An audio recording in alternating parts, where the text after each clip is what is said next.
Is it recording? Yes, you are good to go, Olivia. Okay, my name's Olivia, and some of my favorite things to do is watch Harry Potter, read Harry Potter, basically all things Harry Potter. And I have a rough collie, sorry, and her name's Luna, and I'm a blue belt in karate, and I do figure skating, and I am a junior Girl Scout in Girl Scouts. So yeah, let's get on with it. Nancy, will you tell us a little bit about yourself and what do you do? Well, I am a Cincinnati native, but the business that I run is in Northern Kentucky in Covington. And I have 3 grown children, 2 just graduated college, and they're twins, and they're both getting married. And then I have a daughter who's a couple years older, and she lives in Austin, Texas. And one of the boys lives in Washington, D.C., and one lives in Texas. So I like to go travel and visit everybody. I have a husband that is a doctor that delivers babies. And we have 2 dogs, Yoda and Tulip. See, Yoda from Harry Potter. No, Star Wars, wrong guy. I was thinking of, what's the little guy's name? That's a little elf. Oh, Dobby. Yeah, Dobby. So my kids call the dogs Dobbies. So that's why I was thinking that. But anyway, so Yoda and Tulip are our dogs. And my job is really fun. I help women start businesses and grow businesses and sustain their businesses in every industry that you can think of. And we help them from the time they have a tiny little idea all the way until they might be ready to sell that business. And it's really, really fun. Okay, how long were you a Girl Scout? Oh gosh, I was a Girl Scout until about 7th grade. So brownie time, what is that, 2nd grade when you start brownies? Kindergarten. Yes. It's, yeah. Kindergarten is Daisy's. Yeah. And there's actually another one for Even earlier? Yeah. Wow. I Well, thought so- there was. Yeah. So daisies weren't around when I was little, I'm that old. But brownies were. And so I was a brownie and a junior and then a cadet. Do you still call them cadets after juniors? Yes. Okay. So I And was a then cadet. there's seniors. Yeah. So I went until you get the big award. Remind me what that's called. Gold, Um, silver, bronze. no, but it's like, it's got a name to it, like Honor Scout or something. Gold. A gold award. Okay, so it was gold award. I think it might have been called something different when I was young, but I got through that, and then I got busy in other things in high school.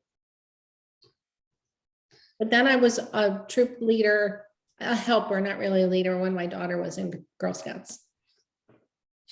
Yeah, so our troop is kind of like, so we have some for daisies, brownies, and juniors, and cadets. They're both together, and we have no seniors yet. Okay. Well, I loved being a Girl Scout, and I was like you and had lots and lots of badges. We used to wear them on a sash, and I still have my sash. I should have brought it with me today to show you. Yeah, we have sashes, but I prefer vests. Yeah, I can see that. That makes more But sense. the neckline really hurts. Yeah. Yeah, sashes were hard to keep on your shoulder. I had to pin it to my shoulder, or to my shirt, not to my shoulder. That would be a lot of blood surgery. That would not be good. So that's what I do, and I love it. What were your favorite things about being a Girl Scout? Oh, I loved camping, which is really funny because now I don't really enjoy camping that much as a grown-up. But as a young girl, I loved camping. I loved working on badges. I love the color guard. Because I'm really patriotic and I loved honoring our flag.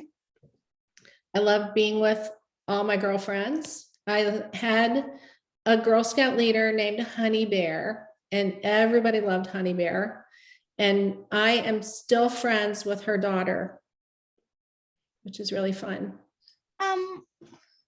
So did you go to Judy Lane? Did I do what? What camp did you go to? Did you go to Judy Lane?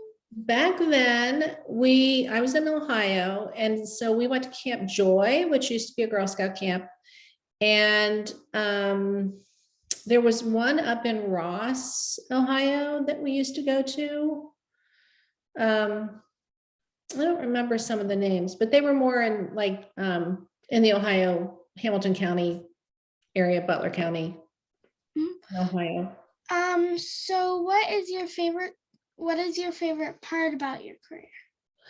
Well, what I love most about my career is that in every woman and every girl, there's a dream, and maybe many dreams. And I help women make their dreams come true through building a business that they have a passion for and that they're excited about. They have gifts they want to share with the world. And I get to every day work with women and help them realize those dreams. And sometimes their businesses help their families get out of bad financial situations by being profitable and making money. Other times, it is just something that really helps the woman feel valued and feel like she's contributing to society, which I really like. But mostly what I like is I like seeing a woman come to us with just an idea and then help her turn that into something really amazing. And then we get to celebrate her along the way. So it's very, very fun, very rewarding. Okay, so what is your favorite vacation destination? I'm just gonna apologize in advance for my pronouncing issues. Oh, you're great. You're doing a great job. I still mispronounce words, so don't even think about it. I know exactly what you're asking me. My favorite vacation destination is Charleston, South Carolina. And I love it for many reasons. One of the best reasons is that we have gone there with our children since they were little, like maybe early grade school. So we have lots and lots of family memories that we've made at the beach every summer. And then I also like where we go in Charleston because you can be out at the beach and feel like you're just away from everything. And then 15 minutes later, you can be in downtown Charleston, which is a bustling urban area. And I love history. And I love that era of architecture. And they have some beautiful architecture. And I love the ocean. But what I also like about Charleston is that it's surrounded by marshlands everywhere. And every hour, the marsh looks different. Every day it looks different. Every hour it looks different. And I just love it down there. It's my happy place.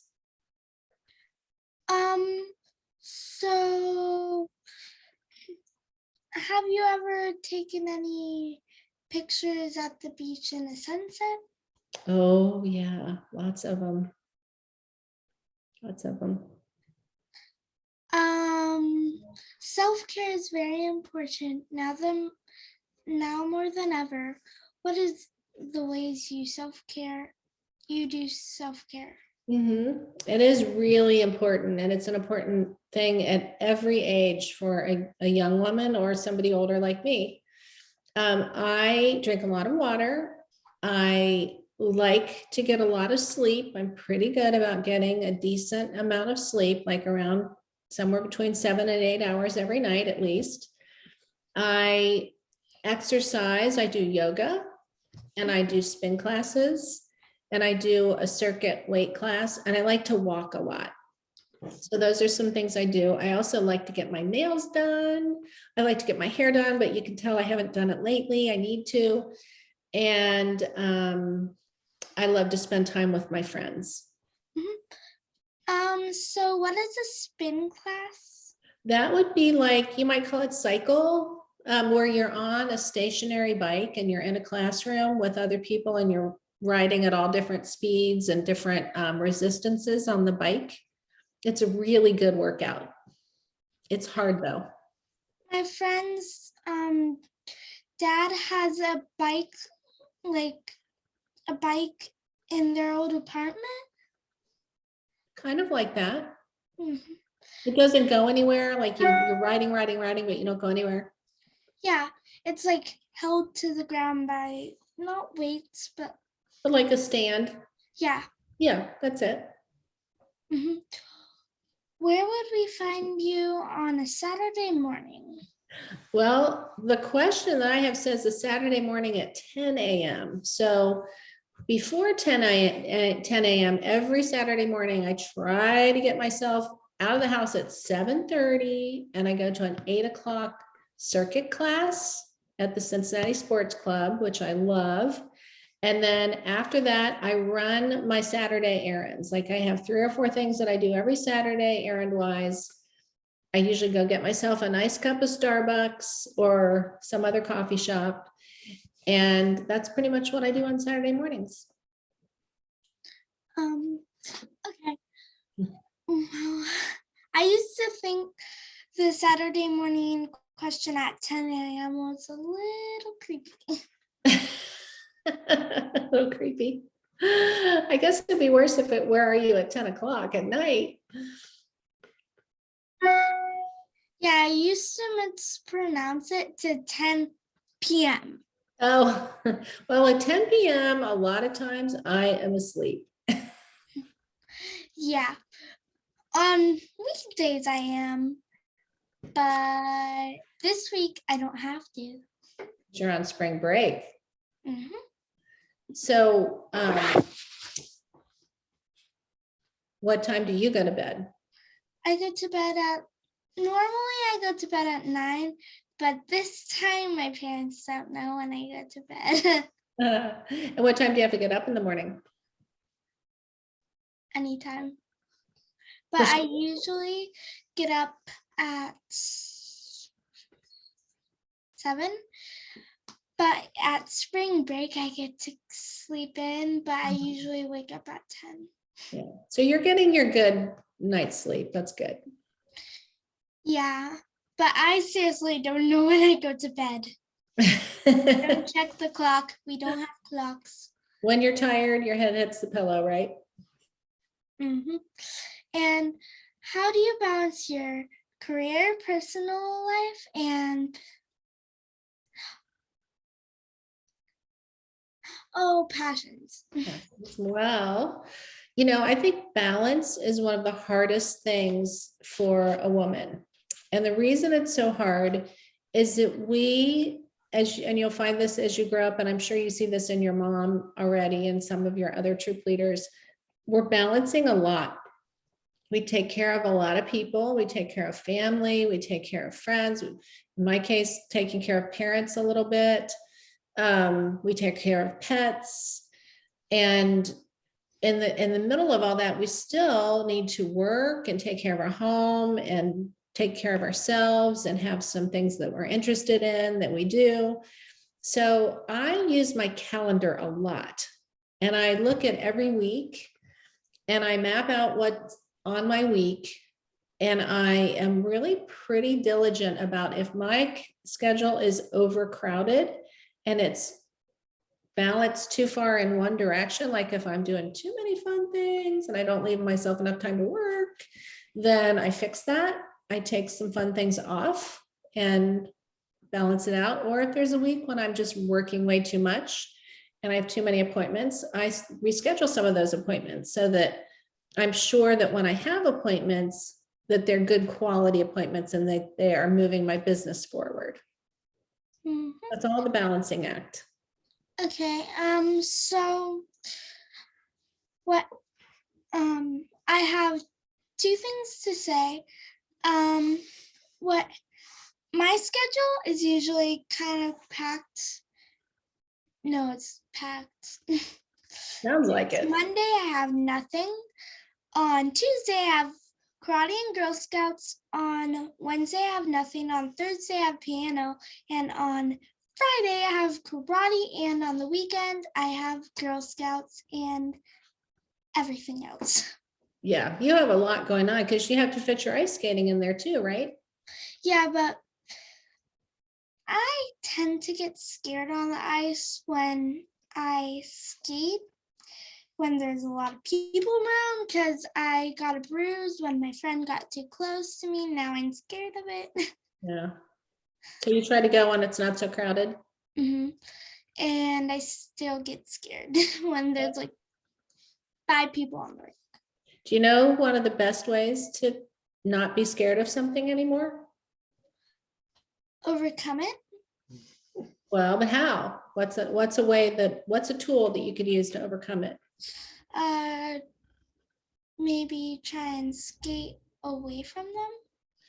Actually, when you're afraid of something, unless it's dangerous, like don't go towards something dangerous. When you're afraid of something, the best thing to do is do what you're afraid of. Like I'm afraid to swim. I can't really swim very well. And so I make myself get in the water and try to swim. I know I'm not going to drown. I know that. Unless you're in a tidal wave. True. I do avoid tidal waves at all costs. I'm not good in the ocean. I do know that I am not a good enough swimmer to be in rough waters in the ocean. So when I go to the beach, I wade a lot and I walk along the beach a lot. Do you like stand kind of in it, but like in the shallow part of it? Yeah. Yeah. I'm also a little afraid of sharks. Oh yeah. And you definitely don't ride a surfboard in there. Yeah. That would not be me, but I'll get in a pool and I'll put my head under and try to swim. So how do you stay motivated on the days when you just feel like you can't? And there are some of those days when you're tired, you didn't sleep well, or something happens that gets you frustrated. So on days like that, I either just dive headfirst into whatever work I'm doing and try to forget whatever it is that's cluttering up my mind or worrying me. Or if I'm just really tired on those days, I might move a few appointments and just put my hair in a ponytail and don't put on any makeup and just get clutter out of my life, get clutter out of my email, get some things off my calendar, calm myself down and refocus so that the next day I can be better. Everybody has those days.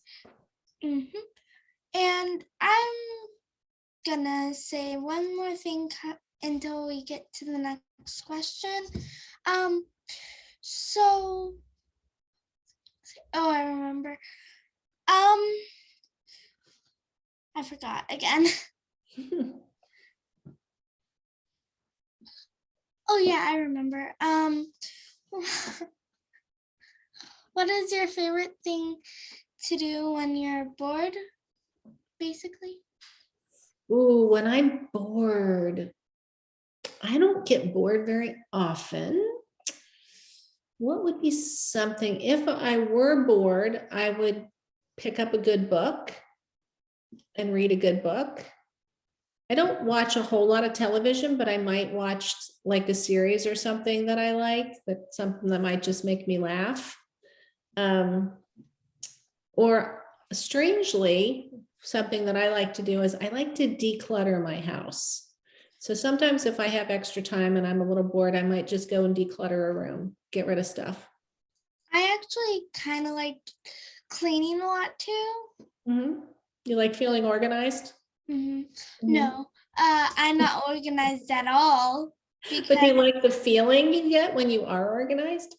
And I just, overall, I just like doing it because when I see dust somewhere, I'm like, oh, that bugs me. That's why I spent like half of a cookie booth behind. So at the Kroger, we there's like these grills, and I had to like crawl my way through them because it was super annoying because they had desks behind them and no one ever dusts them. You know, in a grocery store, no less. Ooh. Yeah, well, they're meant for display, but still, you gotta dust them. Yeah, I kind of do have to clean that. Yeah, and I don't think they even dust the actual grills. Okay, what does leadership mean to you?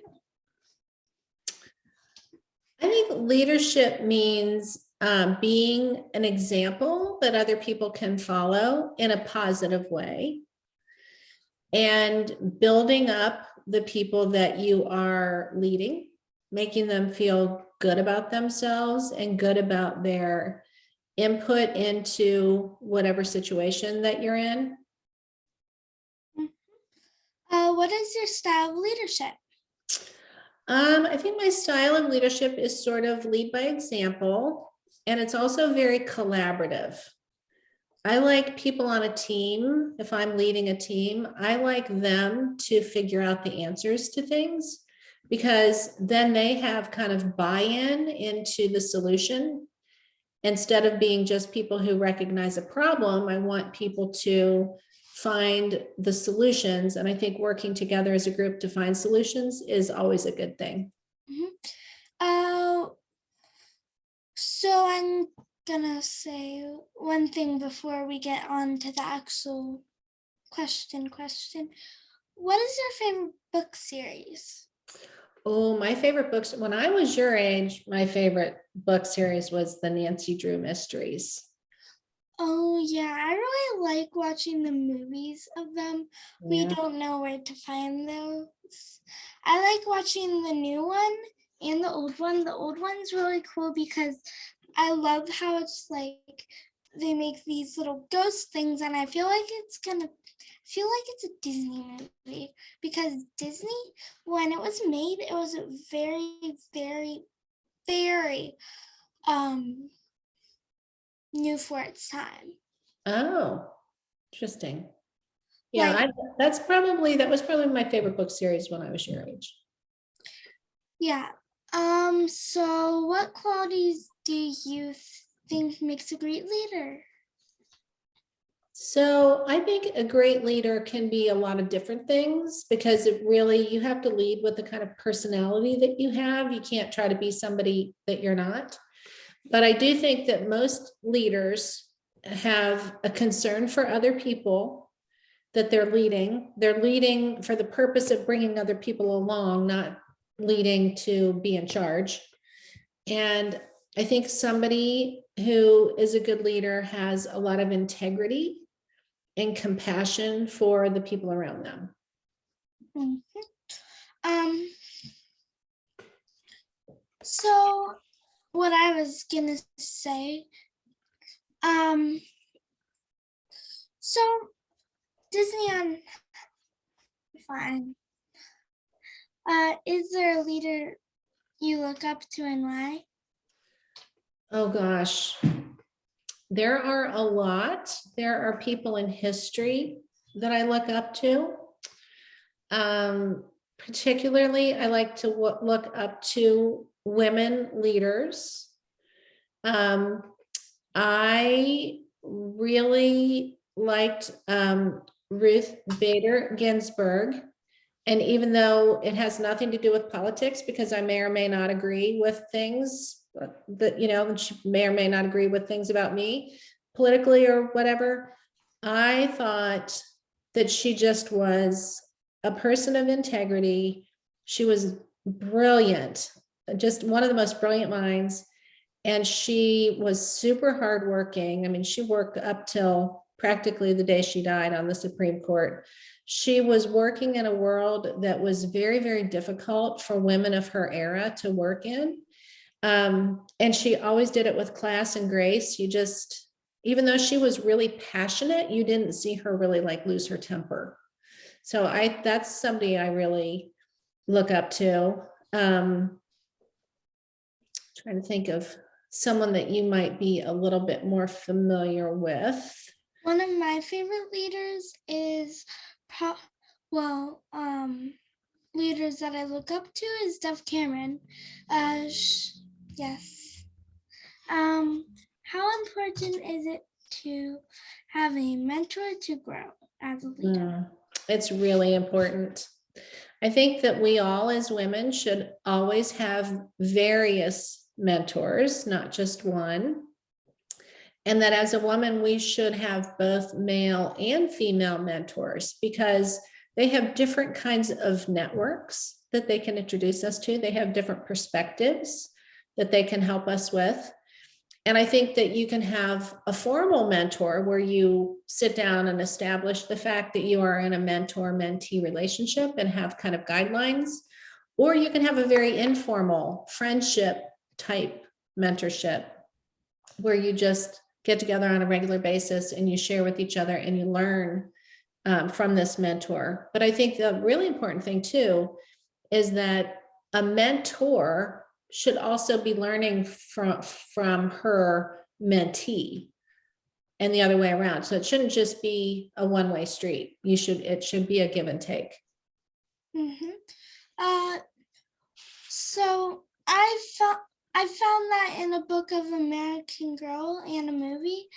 I like how American Girl focuses on women type because there's a lot of stereotypes about women. I love American Girl. I read that when I was your age. I just did a report on stereotype a few months back, and it was very interesting how to learn how women were treated in certain time periods, because there's really bad commercials that were like, women, you mean this computer is so easy to work that women can do it, use it, and I think that's really offensive. Yeah, it is. And sometimes people don't even think before they say things, and I think that's a lot of it. I don't think that people are necessarily mean. I think they just don't stop and think before they say something. Yeah, but that was a commercial. You would think, you would hope, but there was an era when there was just different perspectives, but now we're beyond that, hopefully, but we have to keep working at it. So what are some of the steps to building that type of mentor relationship? Well, I think first knowing that you are in need of a mentor is the first step. And then identifying people who you look up to and respect, who might have the time and inclination, the passion for helping you. And then getting a meeting with that person or those people and asking for their help and asking if they're available to help you. And generally people are. And then I think you just let the relationship kind of unfold a bit and see what you need and see what they are able to give. And then kind of let the relationship, don't get it too structured because you want it to have some free form to it. And always say thank you.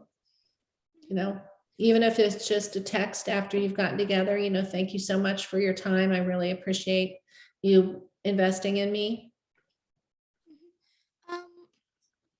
So there's two things I want to say. I'll start with the question first and I'll tell you after. Okay. What tricks have you discovered to keep you focused and productive in your day-to-day busy schedule? Olivia, if you could help me solve that problem, you would be my best friend. I think that is the hardest thing as women that we have, is not getting distracted and pulled off our task. And so I am not perfect at all. And sometimes at the end of the day, I'll think, oh, did I get anything done? Was I not distracted at any point all day? But mostly I try to use my calendar and I try to schedule in focused time. I'm a list maker too, so I will write out both my schedule. You know, I have a calendar that's digital. I'll write out my schedule for the day and I'll write out the things, the top 3 things that I have to get done that day. Like no matter what, I got to get this done. So I think for me, writing things down, because I like to cross things off too, because it makes me feel good.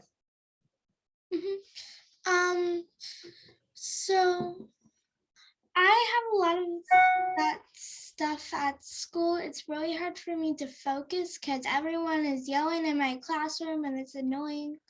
Yikes. Mhm. Focus, yeah, that's hard. It would be hard to focus if everybody around you was creating chaos. Can you wear earplugs?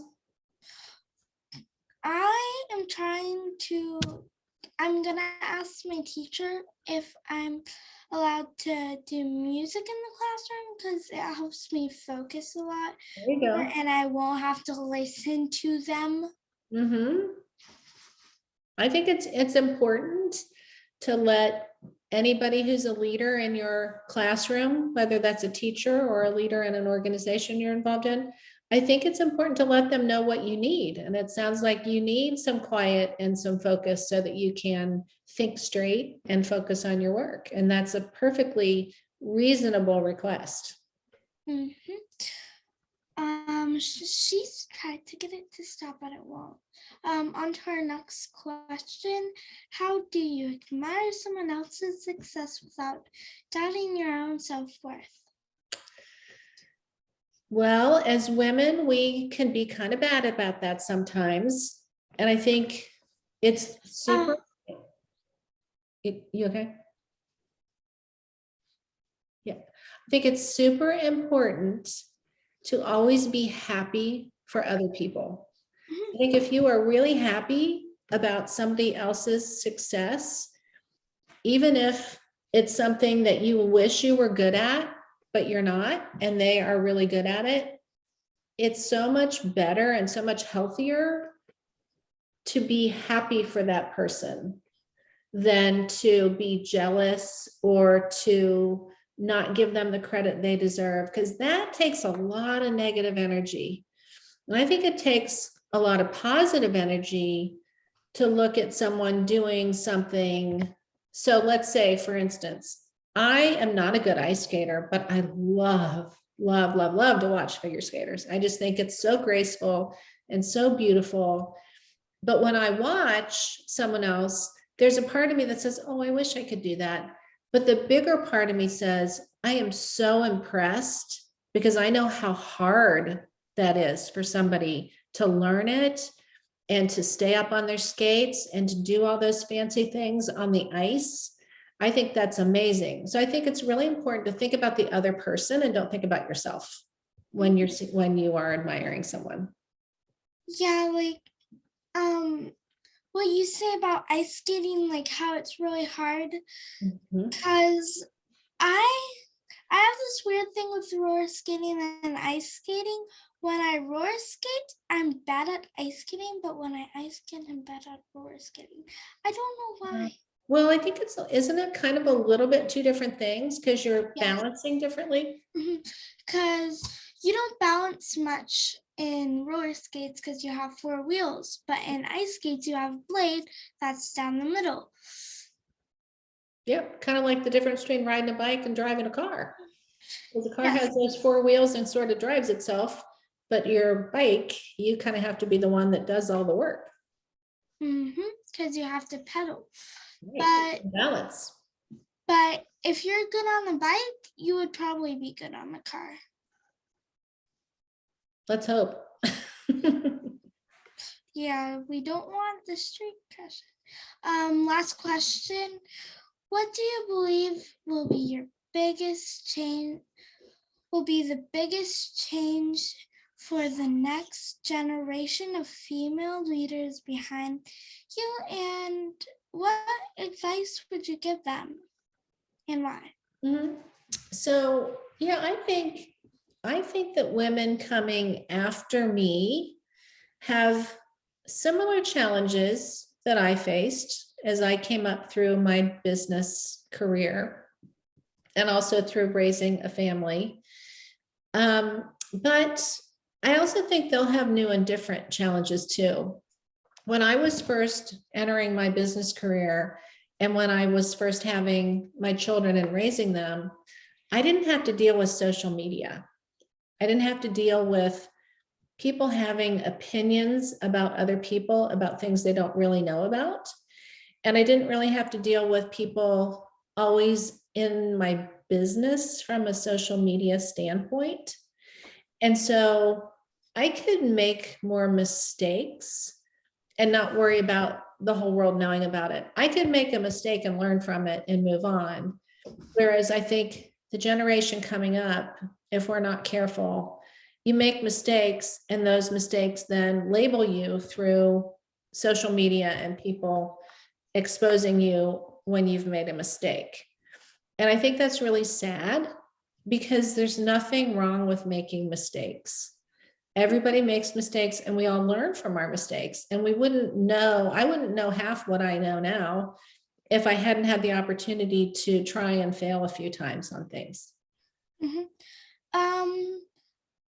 So I feel like that too. And what my mom and dad usually say is you don't really want to be going on the internet because when you post something on the internet, it never goes away.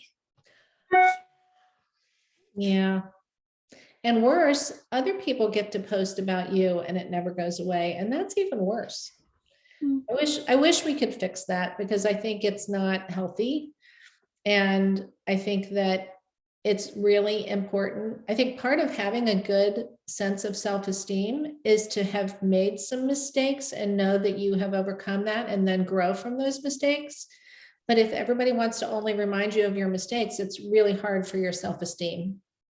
Mm-hmm. So don't let people do that to you. Yeah. So I think we're gonna close out. I don't know. Well, you're Thank you, Olivia. Olivia. Yeah, you're a great interviewer, Olivia. You are. I think you're made for the camera, Olivia. You did such a wonderful job. So we appreciate you. And Nancy, thank you so much for sharing your personal stories and all of your successes and advice with us. We really appreciate your time. I want to thank everybody. I'm sorry. I appreciate being asked. It's great to be with you all. We appreciate it. And thank you everyone that joined in today. We did record this session. And so if you weren't able to have maybe a friend make it or a family member, you guys we will share out the link on our Facebook page later this week. So you guys can share that out with them. Again, Nancy and Olivia, thank you guys so much again for your time. And hopefully we get to work together in the future. That sounds great. I'd love it. Thanks, Olivia. Thanks, Katie. Thank you. Thank you.